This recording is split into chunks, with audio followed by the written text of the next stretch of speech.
We'll proceed first with the state. Mr. Blackwell, you may proceed with victim input.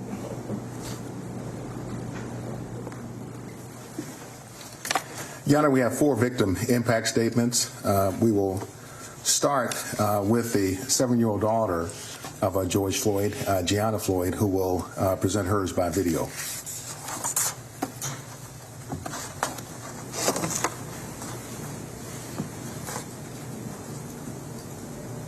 What do you miss most about your daddy? Well, I ask about him all the time. And that's kind of it. Yeah. Well, when you ask about him, what are you asking about? Well, I was asking, how did my dad get hurt? Do you wish that he was still here with us? Yeah, but he is. Through his spirit? Yes. Yes. And when you see your daddy again one day, what do you want to do when you see him? I want to play with him. What kind of games do you want to play with him? I want to play with him, have fun, go on a plane ride, and that's it. Yeah. Would you? We used to have dinner meals every single night before we went to bed. My daddy always used to help me brush my teeth. Oh. Do you miss him helping brush your teeth? Yes. How do you hope that the world remembers him? Well, they help him because those mean people did something to him. Yeah. If you could say anything to your daddy right now, what would it be? It would be, I miss you and I love you. All right. Thank you, Gianna. I really appreciate you answering questions today. That was GIANNA Floyd. Your Honor, next we'll hear from the nephew of George Floyd, Brandon Williams. Mr. Williams.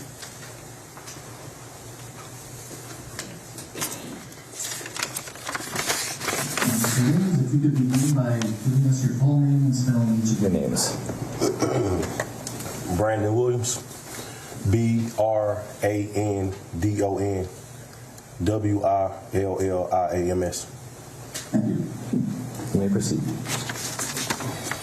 On Monday, May 25th, 2020, George Perry Floyd Jr. was murdered by Derek Chauvin in a malicious and insidious display of hate and abuse of power. Chauvin killed George. Not only did he kill George, but he also displayed a total lack of consideration for human life as he did so. You saw it, I saw it, and millions of people across this country and the globe witnessed the act of hate. A year and 1 month later, I stand there before you tasked with the duty of expressing how George's death has impacted me personally and the rest of our family. As I racked my brain and thought about what I could say today, I came to this conclusion. It is humanly impossible for me to stand here and convey or articulate the right words that would capture all that we are feeling and what we have felt over this period. So please bear with me as I attempt the impossible. The sudden murder of George has forever traumatized us. You may see us cry, but the full extent of our pain and trauma will never be seen with the naked eye. The heartbreak and hurt goes far beyond any number of tears we could ever cry. Words simply cannot express the pain, anguish, and suffering that our family and friends have endured since George's murder. It has been truly unimaginable, but not as nearly unimaginable as the defendant's decision to take the life of a human being with no regard for the effect it may have on others. Although Chauvin will be sentenced today and spend time in prison, he will have the luxury of seeing his family again, talking to them, and he will likely get to spend time with them upon his release. These are all luxuries that my young cousin Gianna was robbed of when Chauvin made the active decision to kill her father. there will be no more birthday parties, no graduations, holiday gatherings, or other family celebrations. The laughter, hugs, guidance, advice, sense of security, and those opportunities to simply say I love you are forever gone. They say time heals all, and while I generally believe that saying, it's challenging to do so given these unfathomable set of circumstances. Before I conclude, I must highlight a few things. George's murder, this trial, and everything in between has been tragic and devastating. Our family is forever broken. And one thing we cannot get back is George Floyd. It is the request of my family that the maximum penalty for the crime for which the defendant was convicted be imposed. On behalf of my family, friends, community, and supporters, I wish to express my sincerest gratitude for allowing us opportunity of expression. Thank you. Thank you, sir.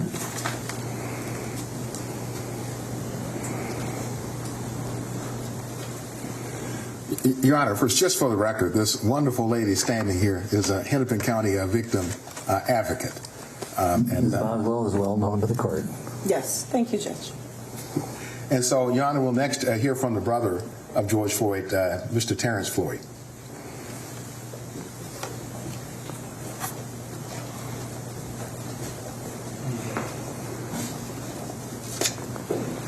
And Mr. Floyd, if you could state your full name, spelling each of your names.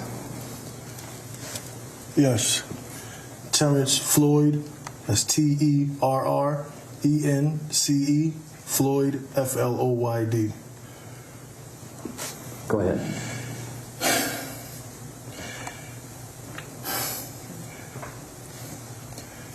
I'm here representing my brother. I'm from New York.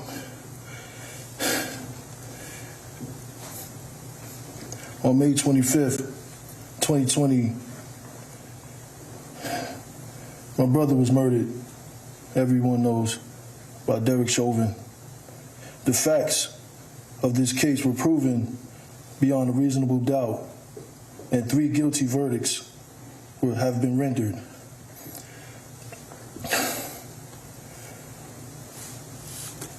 This situation has really affected me and my family.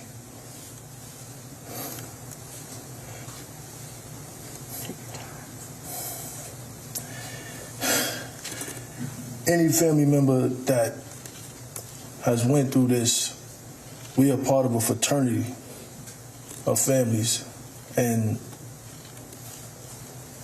it's not one of those, fraternities that you enjoy. I just, over this last year and months, I actually talked to a few people, and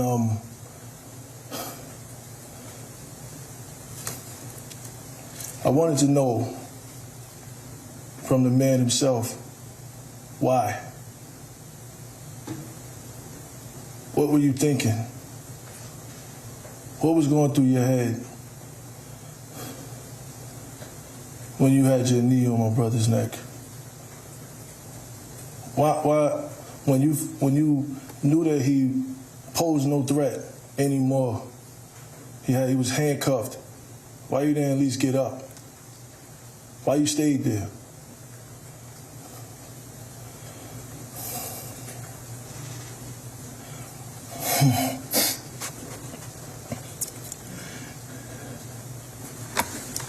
You take your time. A month before my brother was murdered, I was on the phone with him, and we had a long conversation. And as I looked at the video of my niece, the last conversation me and my brother had was he wanted to have play dates. He wanted to plan play dates with GIANNA and my daughter. And we started setting it up. That can't happen. And I have to, my daughter's still young, but I still have to explain to her, because this is history. This is a case everybody knows about. So she's gonna find out, and I'm gonna have to explain that to her. And I think that's, to me, harder than even just standing here, that I have to talk to my daughter and tell her, you know, about her niece, about her uncle, about the situation. That's basically reliving it all over again, years down the line.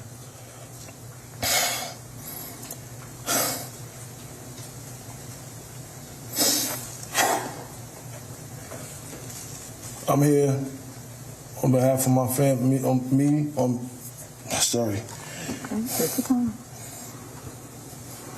behalf of me and my family, we seek the maximum penalty. We don't want to see no more slaps on the wrist. We've been through that already. In my community, in my culture, we've been through that already. Smacked on the wrist. No. Because if it was us, if the roles was reversed, there wouldn't be no case. It would have been open and shut. We'd have been under the jail for murdering somebody. So we asked for that same penalty for Derek Chauvin. Thank you. Thank you, sir.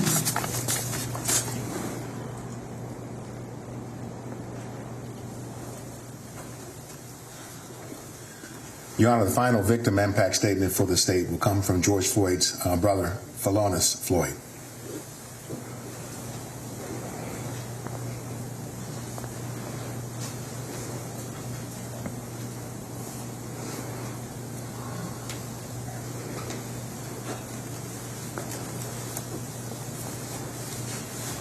And sir, if you could begin by giving us your full name and spell each of your names, and I have permitted you to use your phone because you have notes on it, is that correct?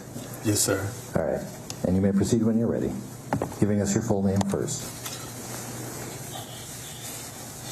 PHILONISE Floyd, spelled PHILONISE, last name Floyd, FLOYD. And you may proceed.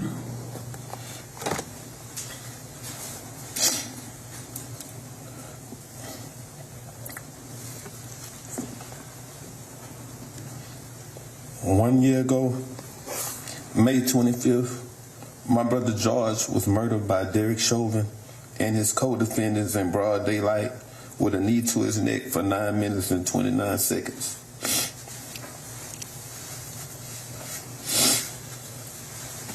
I was a trucker, and immediately my life changed forever. I began to speak to the world for George from the United Nations, Africa, Canada, Japan, and so many other countries. Every day, I have begged for justice to be served, reliving the execution of George, while others begged and pleaded for Officer Chauvin to simply just allow George to take a breath.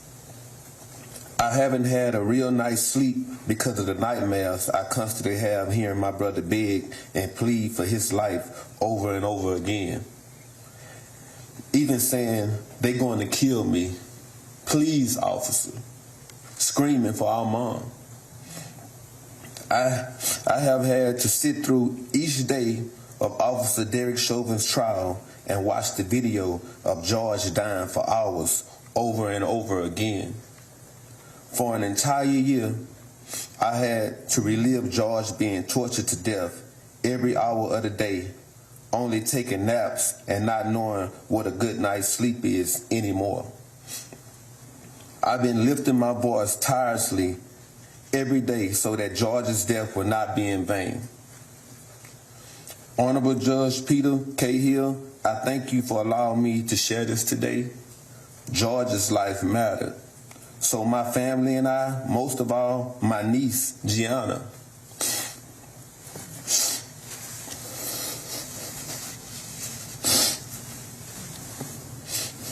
My niece, Gianna, she needs closure. I'm asking that you please find it suitable to give Officer Chauvin the maximum sentence possible, charge that he has been found guilty for.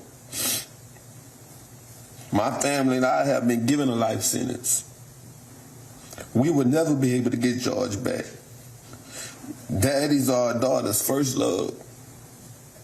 He would never be able to walk Gianna down the aisle at her wedding, attend those magical moments of her life like a daddy-daughter dance, sweet 16 party, seeing her out for prom graduations, and she would never be able to have any personal memories with her father. With a smirk on his face and children present, Officer Chauvin used excessive force and acted against his training. Chauvin had no regards for human life, George's life. I stand before you today asking you to please help us find closure by giving Chauvin the maximum sentence possible, making sure he does his time consecutively without the possibilities of parole, probation, or getting out early for good behavior. Thank you. Thank you, sir.